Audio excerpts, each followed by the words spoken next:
Ada yang nanya, "Bang, gimana tentang kelangkaan beras di Jepang, Bang?" gitu. Bisa dibilang itu krisis pangan. Kalau untuk pertanian, itu masalah besar, guys. Beras makanan ayam kok dijual katanya. Berita-berita sempat heboh juga itu, Menteri Pertanian dan viral gitu. Gara-garanya apa? Ya dia salah ngomong. Nggak tahu loh, kok nanya saya gitu.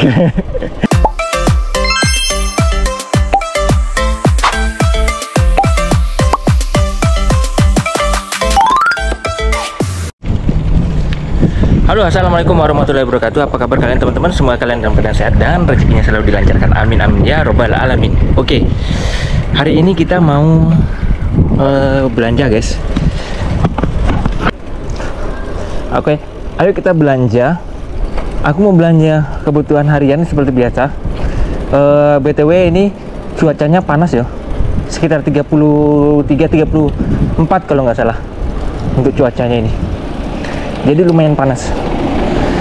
Jadi kesempatan kali ini aku pengen ngobrol tentang, ada komentar yang di video sebelumnya itu yang tentang apa bener si Jepang ini sekarang kondisinya lagi dalam keadaan stagnan ekonominya, atau ada yang bilang juga apakah Jepang itu benar-benar sekarang lagi krisis gitu, kelangkaan beras di Jepang gitu ibaratnya. Ada yang nanya, "Bang, gimana tentang kelangkaan beras di Jepang, Bang?" gitu. Oke, jadi pada kesempatan kali ini aku pengen sekaligus menjawab itu ya, sekalian jalan-jalan belanja ini, sekalian jawab itu. Jadi, iya benar, di Jepang sekarang itu lagi krisis, guys. Tepatnya itu krisis. Krisis apa? Bisa dibilang itu krisis pangan. Kenapa bisa krisis pangan? Ini sebenarnya penyebabnya krisis pangan kalau dibilang itu bukan krisis yang secara tiba-tiba gitu ya. Bukan yang tiba-tiba krisis itu bukan. Tapi yang begini itu udah sudah lama terjadinya. Sudah lama diprediksi gitu akan terjadi gitu. Soalnya kenapa? Itu yang pertama itu pemanasan global, guys. Pemanasan global itu sangat mempengaruhi banget. Jadi bisa dibilang bukan cuma di Jepang ya, bukan cuma Jepang, tapi semuanya naik suhunya, guys. Kalau teman-teman rasa ya di Indonesia juga di Indonesia juga pasti panas gitu ya rasanya. Nah, di Jepang juga panas, guys, nambah panas itu panasnya. Jadi suhu global itu naik sekitar 1,2 sampai 2 derajat gitu ya. 1,2 derajat atau 3 derajat gitu naiknya, kalau nggak salah aku sempat lihat. Nah, itu masuk berita juga, guys. Soalnya kenapa? Suhu naik 2 derajat misalkan, itu kan kalau buat kita itu biasa aja ya. Buat kita itu biasa aja. Tapi kalau untuk pertanian, itu masalah besar, guys. Itu bisa menyebabkan gagal panen. Nah, di Jepang juga itu terjadi. Di Jepang juga itu terjadi, guys. Gagal panen itu terjadi gara-gara suhunya naik. Itu nggak sepenuhnya gitu sih. Cuman ada yang cuman itu sebagai faktor penyebabnya kegagalan panen gitu, sehingga berasnya jadi langka gitu, guys. Nah, itu yang terjadi juga di Jepang, beras juga langka. Selain itu, untuk di Jepang sendiri, jadi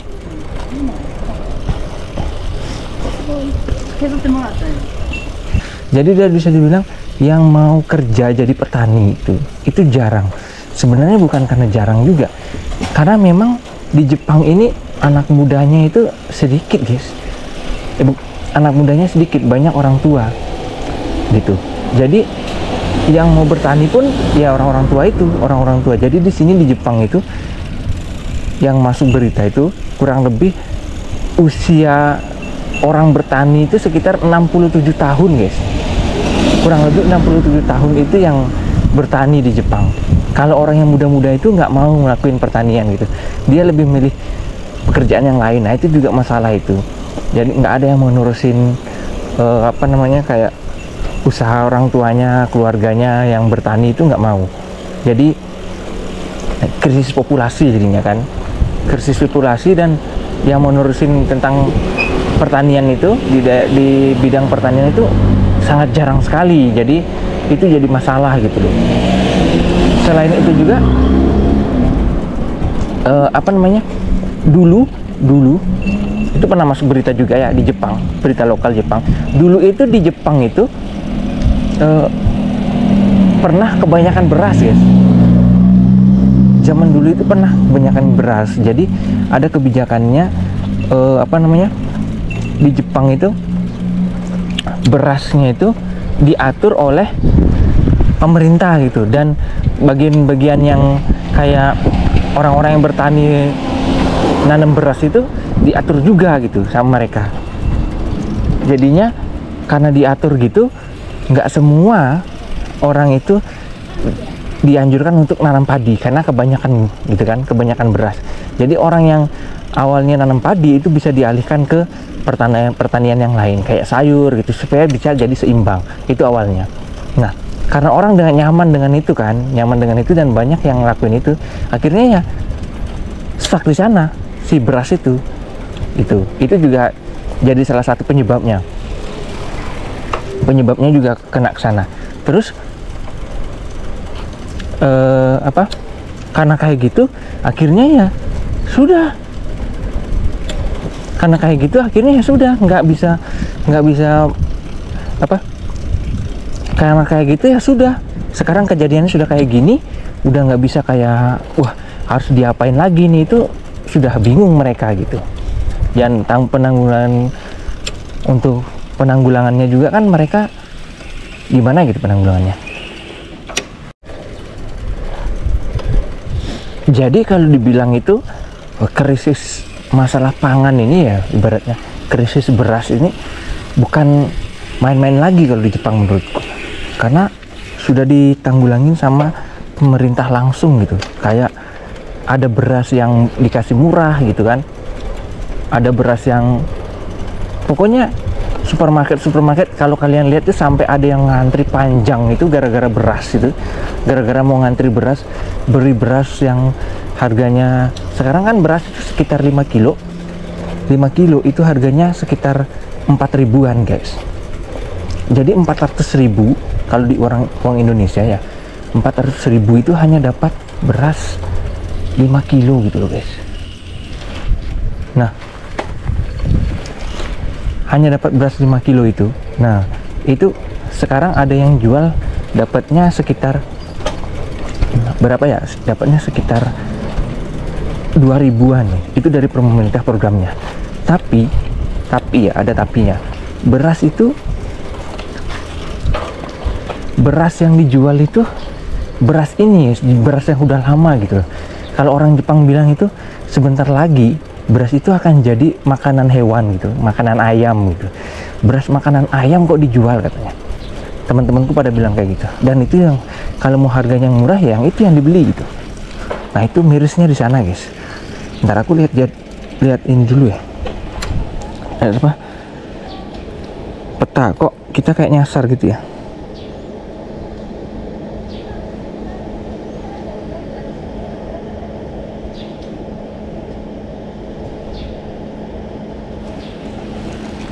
Suruh balik guys.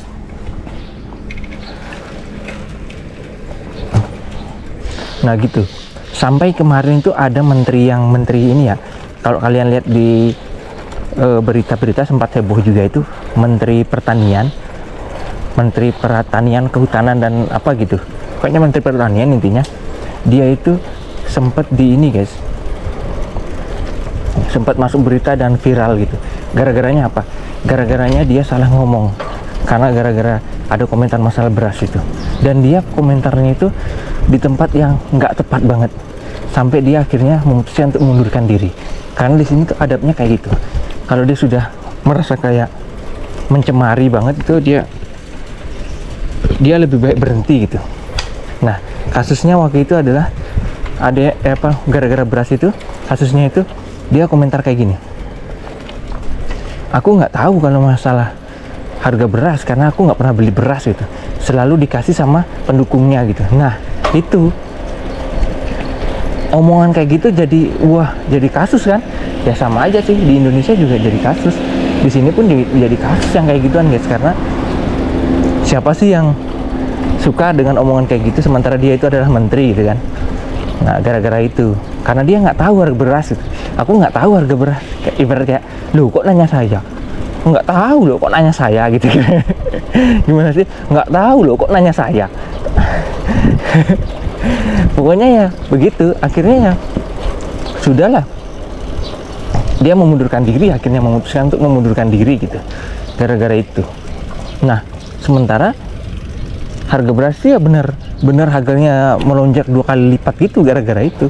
Selain itu sebenarnya penyebabnya itu kayak tiba-tiba gitu loh guys, naiknya itu kayak tiba-tiba jebret gitu, darinya 2000-an 5 kilo jadi tiba-tiba jadi 4000 gitu. Buset, aku dulu kaget banget.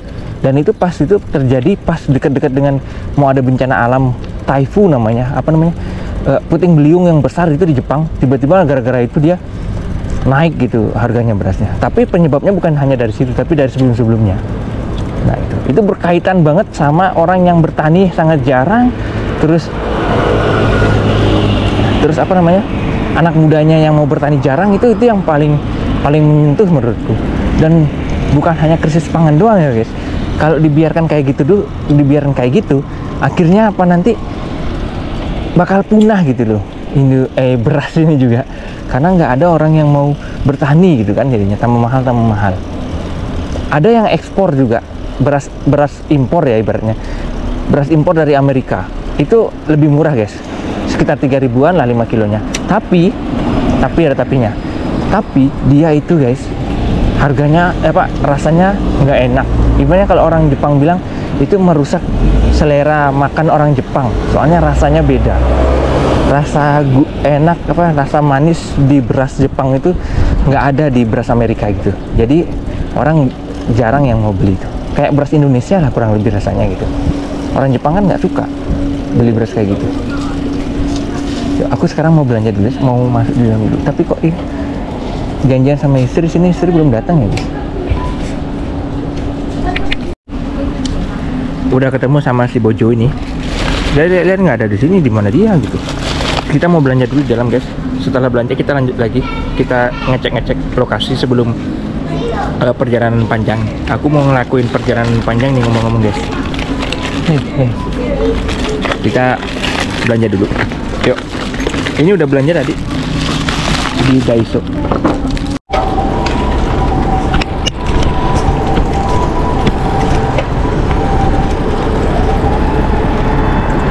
Kita baru aja selesai belanja nih by the way.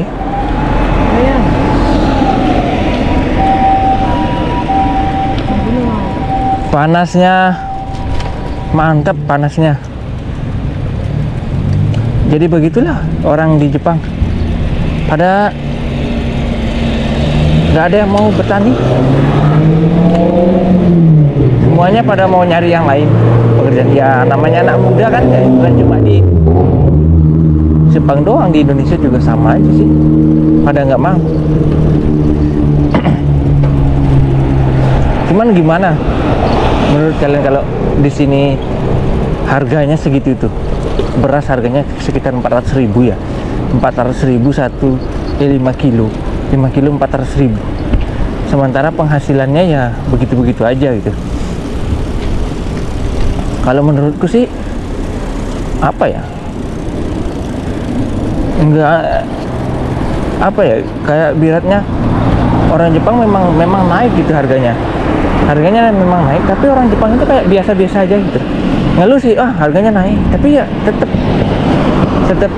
ya gimana juga, karena negaranya sendiri, dia mau kemana lagi, mau nyari beras di mana gitu lah, tetap aja kayak gitu. Jadi begitulah. BTW aku lagi pilek nih guys, padahal ini musim panas malah pilek. Harus kan biasanya pilek itu musim dingin kan ya, aku kenanya di musim panas nih, peralihan musim kena pilek kan. Aku mau ngeliatin kalian deh. Di depan ada mesin penjual otomatis, tapi yang dijual atau beda. Mana ya? Kayaknya sebelah sana deh. Di sini itu ada kayak semacam penyewaan apa gitu ya, kayak penyewaan anjing gitu ada loh. Ini bukan sih ya, ini penyewaan anjing bukan ya? Oh bukan kayaknya deh. Penyewaan anjing yang ini loh, penyewaan anjing yang buat nganterin orang gitu. Misalkan orangnya nggak tahu jalan atau jadi disewain anjing, jadi anjingnya yang nganter gitu, ada loh kayak gitu di sini. Nah kalau anjing begitu itu dia boleh naik ini, boleh naik bis, boleh naik kereta, boleh naik bis kalau nggak salah. Soalnya dia anjing khusus kan. Aku ini lagi dilanda pilek dan dilanda sariawan guys. Jadi suaranya kurang bagus dan apa ya? Kalau ngomong itu ya nggak bagus rasanya, nggak enak rasanya. Soalnya kan ini ngomong-ngomong ini mobil ini panjang banget guys, antriannya. Ngantri lampu merah doang nih sepanjang ini. Kurang kerjaan. Nah ini di depan ini ada Jido, tapi yang dijual adalah kondom guys. Dia Jido tapi jual kondom nih. Kalian itu sana itu Jido jual otomatis tapi kondom yang dijual. Ini kan air. Kalau pada umumnya kan penjual otomatis itu jualannya air gitu, jajan, coklat, terus yang lain-lain. Dia jualan kondom guys, kontrasepsi, alat kontrasepsi dia jual. Tapi di sini umum sih. Tapi tadi aku nggak lihat deh, kalau yang kontrasepsi itu syaratnya ada ininya nggak ya? Pakai tanda pengenal gitu nggak? Soalnya kalau yang di rokok, yang mau beli rokok itu yang di mesin otomatis itu harus ada tanda pengenalnya gitu, khusus dia.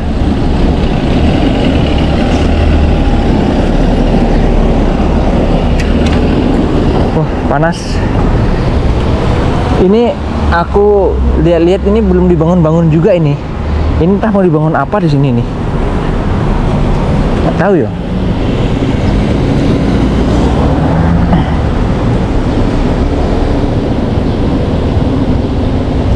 Daiwa. Oh itu merek guys, merek sepedanya istriku itu kayak gitu. Ada tempelan kayak gitu nih. Belinya di situ di sepeda itu. Tapi itu inventaris kantor dan akhir-akhirnya dikasih, nggak dibalikin. Ambil aja, pakai aja katanya. Karena ditahu aku masih di sini kan. Kan ceritanya istri mau pulang. Ini 2 hari lagi, tanggal 30. Sekarang tanggal 28 gitu jadi. Sekarang ini tanggal 28. Aku masih masuk kerja 2 kali lagi, tanggal 29, tanggal 30. Nah, tanggal 30 itu aku kan 29-nya aku masuk malam. Besok aku masuk malam, terus tanggal 30-nya aku masuk aku lepas jaga malam kan jam 10 tuh pulangnya. Terus setelah dari situ aku langsung ke bandara, langsung pulang tuh dari jalur rute perjalananku. Bukan perjalananku sih, perjalanan kita gitu, perjalananku dan istri mau pulang ke Indonesia. Pulangnya ke Jogja guys. Kalian ada yang dari Jogja nggak kira teman-teman? Kalian ada yang dari Jogja nggak? Kita pulangnya ke Jogja. Nggak lama, aku cuma semingguan doang rencananya, terus balik lagi sini. Panas. Beginilah Jepang guys, kalau di pinggiran kayak gini. Aduh. Jalannya kalau menurutku ini jalannya masih termasuk sempit sih. Termasuk sempit jalan ini kalau begini. Ini motor itu. Sempit. Ini sekitar berapa ya? 6 meter mungkin ya. Tapi termasuk apa ya kalau 6 meter ya? Kalau untuk jalur utama kayaknya masih kurang sih menurutku. Kalau ukuran jalan utama 6 meter itu masih kurang menurut. Kalau jalan-jalan yang kecil gitu, jalan kompleks itu masuk akal sih.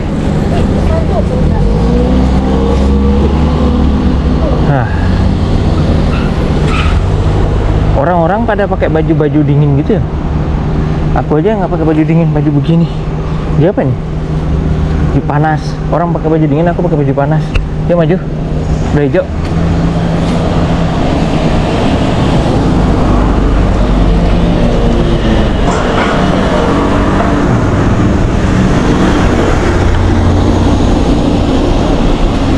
Oke.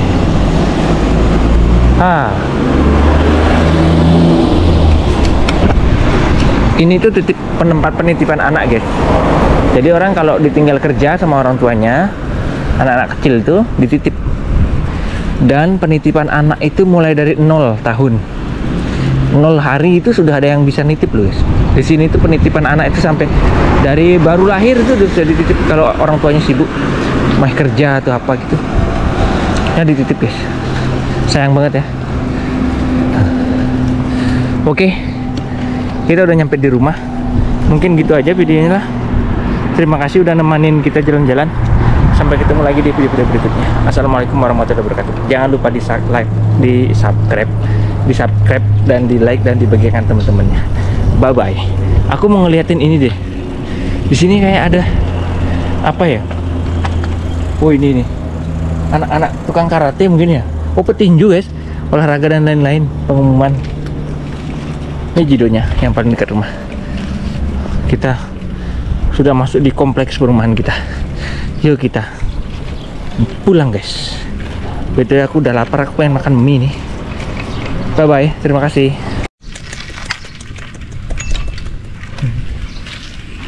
Ada kucing.